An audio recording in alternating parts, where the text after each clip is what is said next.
Dylan Shawver for the Scarlet Knights comes in with a record of 6-1, and redshirt sophomore Carter Schmidt an even 500 record, 4-4, as he is set to toe the line for the Sooners. Dylan Shawver, a three-time national qualifier, over 20 wins in all three of those seasons. Remember, that was a wild match, Jim, a couple years back in that 2024 Big Ten final. He beat Dylan Ragusin, then went to Kansas City, placed 7th to earn his first All-American honor. And Dylan Shawver early, Jim, got a cradle locked up. This could be 6. This is all kinds of trouble for Carter Schmidt. It is, and he's got his lock right there. He's collecting back points there. This could be a quick fall. Nope. Carter Schmidt able to fight off his back in that cradle. It's going to be 3 takedown, 4 near fall, and an escape in 40 seconds. And take a deep breath, Jimmy. It's 7-1. He comes right back to his feet, though. That was a heck of an escape off that cradle. Looks like 3 near fall, not the 4, so 6-1.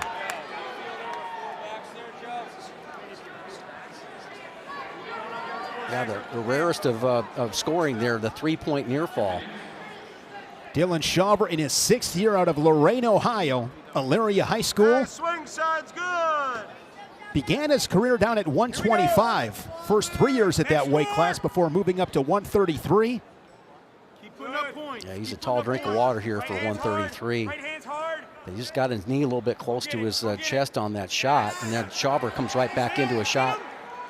Talking to Coach Goodale this morning, he said when it comes to Dylan Shawver and most of these Scarlet Knights, you got to keep attacking. Increase the attack rate. Don't stand around. Don't be in close matches. Widen the gap. Put the foot on the gas. And he said with Dylan Shawver, he wants to see Shawver get that dog back in him because he's a dog. When he's right, he's as good as anybody. Well, he's got great balance. He can catch anybody on his back, as we just saw. It's one of those things where if he can go ahead and keep the pace of the matchup, he's an excellent scrambler and he's really good in the top position. Seems to always end up on top. So why wouldn't you want a high-paced match? 6-1 score. Shawver, the quick takedown, the cradle for some near-fall points. I was a little surprised there that Shawver really didn't try to finish that technique. There's a sweep single there by Schmidt. And what you don't want to do in this situation is give Schmidt a little bit of confidence that he can push you around a little bit. Dylan Shawver, phenomenal career there in Piscataway. If he's takedown there. Just lowered his level first and then darted in there on that double leg. You know, I like that technique. It's a great selection. Attacking above the knee, right at the knees here, and going for both legs. You know, when you're wrestling a tall, lanky guy like that, you attack one leg, he cuts the corner on you, and all of a sudden you're a little bit of a problem, and that leverage doesn't work for you anymore. You know, there's probably 4 or 5 inches of difference in height. So what do? You basically keep him from cutting the corner by looking for 2 legs. If you can get to 1, obviously you can get to 2 in these situations. Good selection. Big first period for Dylan Shawver, 9-2. Shawver last season, 22-11. He was 6th at the Big Tens. Went to the national tournament as a 10 seed. Nothing here. Head of the way. Head of his neck. Shawver lighting things up early with 9 in the first period. He got his offense going early. Yeah, cuts the corner. Now he drives back into him. See how he drives right there, Shane, off of that right foot? All right, that collapses. You know, your opponent right there, able to lock up that cradle. 3 swipes, lower level, good down blocking here. It comes right into both legs, and that was right after he had trouble finishing on the single leg. He goes to 2. Shawver wants to stay on his feet, gives the escape. Now it's 9-3. Mentioned last March, he was the 10 seed, lost to Sean Speidel of Central Michigan. Then he won 3 straight matches. He had to beat Kai Arini, Braxton Brown, and Anthony Noto. Lost in the blood round to Connor McGonigal of Virginia Tech. Yeah, once again, Shawver's in on a shot, but notice it's just the inside. It's got a head to the outside shot right there, and immediately Schmidt cut the corner on him. So he's really kind of just looking for a stalemate, trying to keep his left shoulder inside that leg. And these are the positions, Jim, that can lead to scrambles, and you want those quick finishes like that double leg. Yeah, and then if he really had a really clean shot, and he's noticed that immediately Schmidt goes to cut the corner. And he's got to try to create something here with his long reach. Maybe he can lock a cradle up. You can see that Shawver senses that. Now driving through, gets the hand across to the double leg. Great chance of scoring here. He's got an opportunity to shelf that left leg of Schmidt up on his right thigh. He'll score. 52nd, second period. Shawver looking for another takedown. How does he finish it here, Jim? Yeah, he's got to try to slowly move into him up on his chest. It's pretty delicate here. Now good maybe hips. Yeah, good hips there. Good job by Schmidt. And just you can see the range that this athlete has, because he was dead to rights there in that position, and great flexibility. Schmidt Gets a stalemate out of it. Redshirt sophomore from Belgrade, Montana, a 4-time placer, 2-time state champ, coming off a 3-2 weekend in Vegas. Doubles or carries? Oklahoma finished 6th as a team. We're neutral here with 25 to go in the second. Well, you got a good mic on Scott Goodale. It said doubles or carries, all right? Doubles or carries. So he knows what he's talking about there as far as, the way to attack a guy like this that cuts the corner real well. Doubles or carries. 10. Sting. There it is right there. Double leg attempts. Wizard defense from Schmidt. Head up, head up. Not able to quite drive through it. Schmidt trying to create a little bit more head position. Schmidt's been game in this match. Hasn't backed off a bit. It was really a bad flurry. That's been the difference. Yeah, and that quick takedown he had with the double leg. That was a 6-point scoring sequence early on for Dylan Shawver.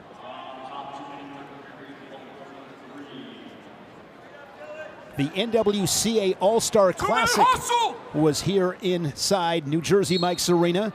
Back on November 1st, Shawver wrestled the reigning national champion Lucas Bird of Illinois. Dropped that match to Bird as we're neutral. The quick escape for Shawver. Riding time and on factor. Shawver up by 7, looking for bonus points here at 133. Like the way he set up that elevator action there, kind of a little fake forward a little bit and got Schmidt to follow him and then hit that little elevator up into a quick escape. Head in the way, Shaw, when he comes. Minute and a half remaining. There's a shot, but good defense there from Shawver. Yeah, a lot of times able to stay square. Excuse me, Shane, but a lot of times what we were talking about that last match. Okay, you can't get anything going because the guy's pretty compact and low to the ground. Just go ahead and shoot to see if something opens up. Take some risk. Shawver with the leg attack, but crunched underneath that tall frame of Carter Schmidt. Yeah, and I think right now you just got to try to roll with him a little bit, see if you can get something to end up in your advantage here. Nice job by Shawver. When your head goes down like this in a scramble situation, you got to pop those hips into him, okay? All right? Still it. Time ticking away on Carter Schmidt. Yeah, there he comes up really well out the back door. Doesn't really have anything yet. That's a good sequence there.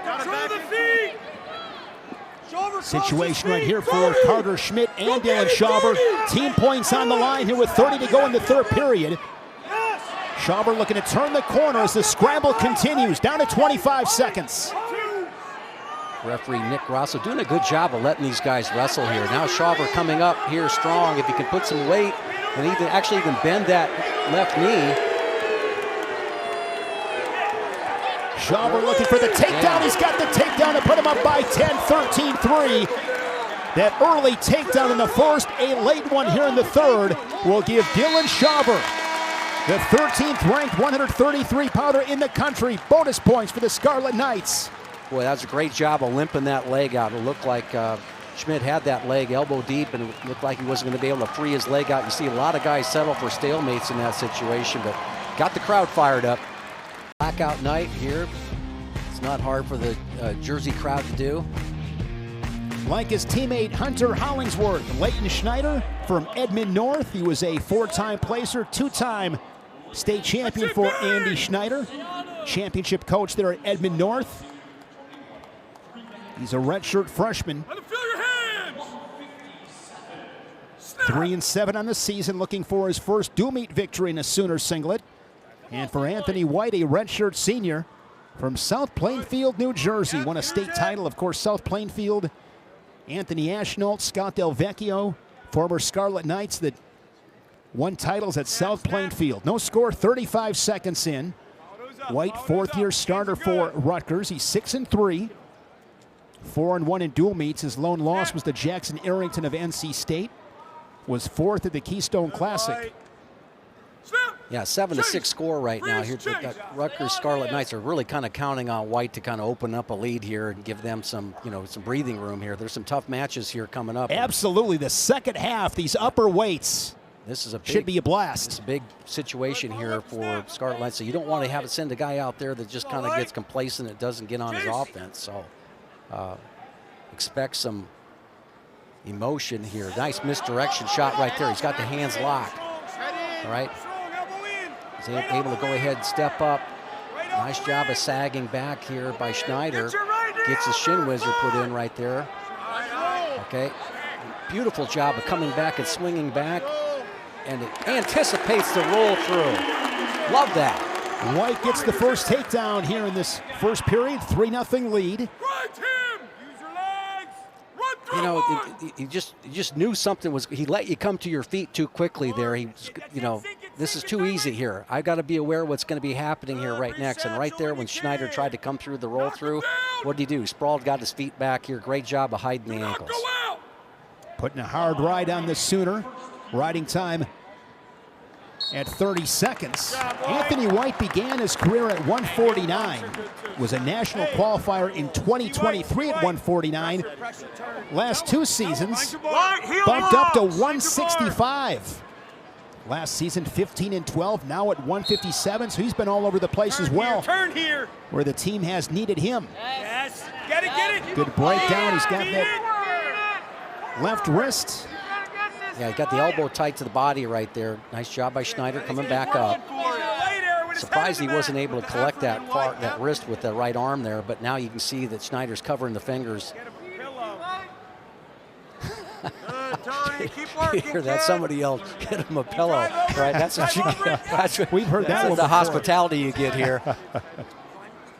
Fans are great. They are at Rutgers. Always are. Passionate fan base is White. That tight waist. Get your bar. Wrapped all the way around, and he's got that riding time over a minute already. Gets the takedown, and 5 seconds away from the ride out here in the first. And here's that really good anticipation you spoke about earlier in securing the takedown. Yeah, he got to his feet right there. You can see it, that Schneider kind of gives in that position, and now I'm going to go down, and I'm just going to anticipate the roll through right there. It actually wasn't as you could see that coming from a long distance away, particularly when he went to his hands right in that position. But so many times you see guys that I mean, the only thing a guy can do is roll through and they get dead on their feet. A lot of times all you got to do is let go of the leg and sprawl and go behind. So it's something I'd be working on all the time in my room. I kind of got a room, though, in my head. This time of year, Jim, mid-December, yes, you do.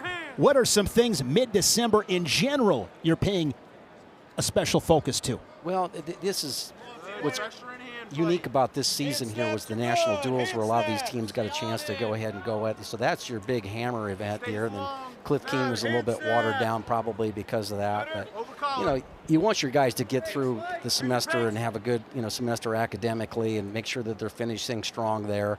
But any extra workouts that you can get and the time that you spent keeping your weight down, making it fun and easy because you're not going out and gorging yourself over the holiday season, but then work on those little things that kind of keeping you tied up.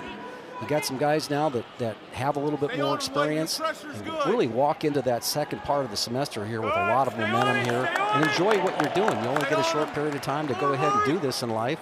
Let's go out and do what you can, see what you can accomplish. Speaking of the Paycom National Duels, it was just an awesome event. It was mid-November this season.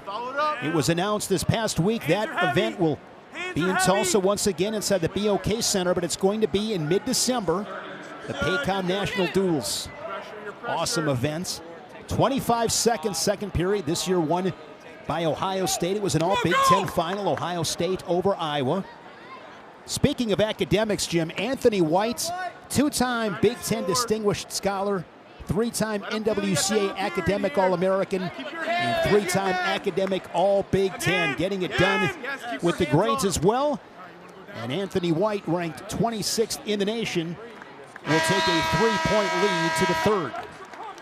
Yeah, he'll go down in this position, but again, we talked about before, he's in an opportunity, right, get a quick escape. He's already got, 126 of riding time, so he can go ahead and collect that. But if he can go ahead and collect a couple, escaping a couple takedowns here, gets a big team point. A lot of momentum going into the second half of the meet. Heard Scott Goodale from the Rutgers corner yelling you got 26 seconds to get one. Wants to keep that riding time intact. Back to his feet once again. Cover the fingers and get your feet moving.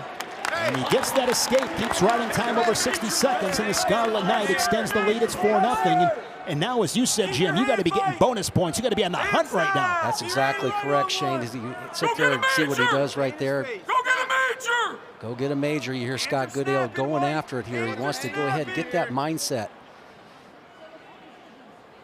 For Layton Schneider, Jim, he began the season out at 149, went 2-2 at the Tiger Style Invites, wrestled Shane Van Ness, that was here on the Big Ten Network, against Penn State. Since then, he's been up to 157. He was 1-2 in Vegas, and there's 3 for Anthony White. And the reason he's up at 157 is because of the injury to Rafael Hippolito, the ACC champion and national qualifier, coming to Norman from Virginia Tech. Roger Kish got some really good transfers. Yeah, he did. I think that's going to continue to happen for him at that program, but focusing on this duel here right now, White, is he going to go ahead and get a new start? But he's got the riding time locked up, so if he goes ahead and rides him out right now, he'll get the 8-point Yes, decision. he would. He'd have the extra bonus point for that. Nothing major decision. Has not been hit with stalling. Where's he going? Captures that near wrist as Schneider doing all he can to work up. But Anthony White has been a blanket on top. Team point on the line with 15 seconds to go as we scrap here at 157. Schneider works to his feet. Gets a little high on that grip. But White knows exactly where he's at, the mat awareness. There's a stall call, but White is going to take that. He's got the riding time point and an 8-0 major decision. Now 7-3 on the season. The redshirt senior from South Plainfield, New Jersey. Great response there by White. Doing what he needed to do to secure that major decision, get the extra team point.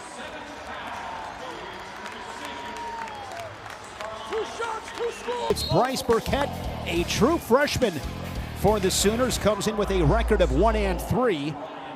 And Ryan Ford, he's a redshirt freshman. Couple of young guys scrapping here at 165, 11-6. Rutgers with the lead.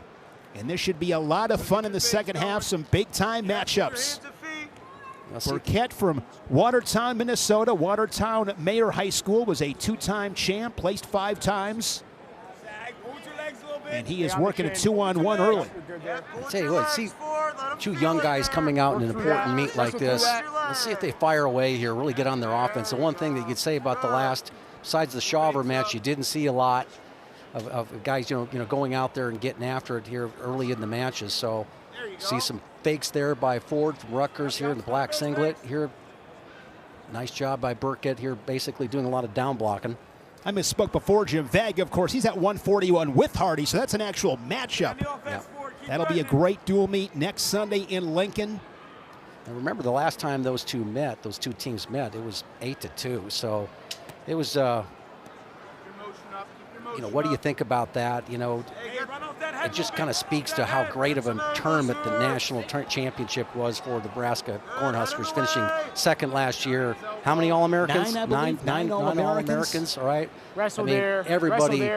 It's one of the best performances I've seen here as far as wrestling above your seeds, by any team here, and we've seen some great performances over the years. So work through the position. A little bit hard to come back and be at that form right away.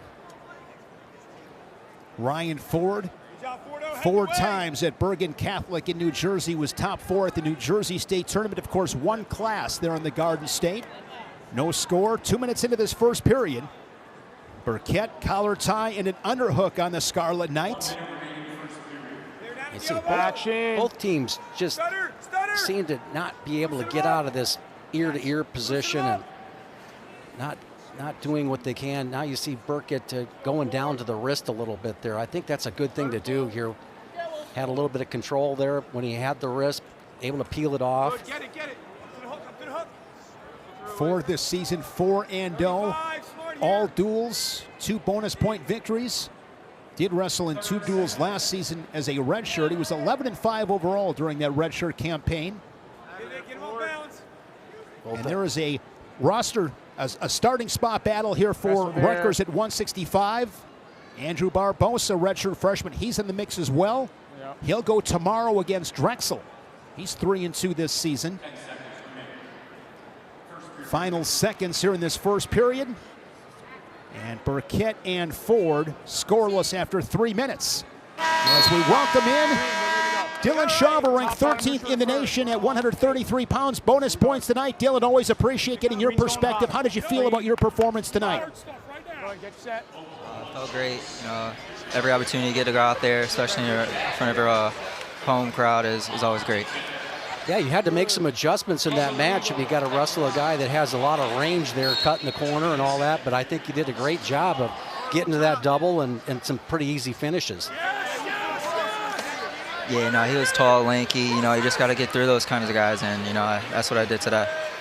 Dylan, you're a veteran on this team. You have wrestled inside this arena for several years. What's it like? What's the energy like for you as a wrestler, towing the Resolite in Piscataway? No, it's something I've always dreamed of, coming somewhere and wrestling some huge crowd, and there's Jersey Mikes. There's no other fans than Jersey fans, and I'm just blessed to be here. Appreciate the time, Dylan. Thank you so much. Yep, thank you. Dylan Shawver, Big Ten champion and an All-American 2 years ago. 133, of course, just a stacked weight class. Lucas Bird ranked #1. Ben DeVino from Ohio State, undefeated, ranked 2nd. Drake Ayala in the mix from Iowa. He's ranked 4th. The Big Ten at 133. What a weight class, Jim. Yeah, it's just stacked. It'll be fun to watch from the, basically the second round of the national tournament on. You're going to have a lot of key matchups there because, being in this conference, you're going to see some guys that maybe not had the best starts, but they're pretty good. And, those lower-seeded guys probably get misplaced against some higher-seeded guys, and you'll see what are considered upsets, but really when you look at it closely, they're not. Kyler Larkin of Arizona State, young Sun Devil, ranked 5th. He's fun to watch. Yes, he is. Yeah. He's a magician. I mean, calling his matches, Jim, I don't know what he's doing. I mean, his body control, his awareness is something I haven't seen. Sporting the half Manning, too. Definitely brings some style, no doubt. Yeah, Final seconds in the second period. And another one-point match. We've got some close ones here tonight. Yeah, a lot of it's just maybe the inexperience of the guys at the college level here. And, when you get guys that get bogged down like this, ear to ear, can't get through the head-hands defense and all that. It's about the 3rd or 4th match that we've had where guys have been like this, where they're just trading escapes and see where somebody can ride.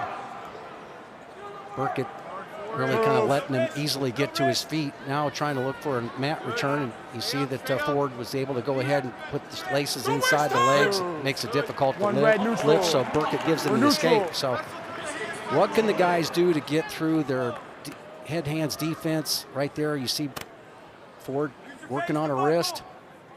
But you got to snap him and move him. You got to get your feet moving as well. I mean, you said it before, Jim, when you get to a tie that you like, you got to use it. Yeah, use it to either shuck it or snap it down or move off it. And what you don't see very much of is the slight little upper body rotations that you can make. And that, until you see guys that can really do it effectively.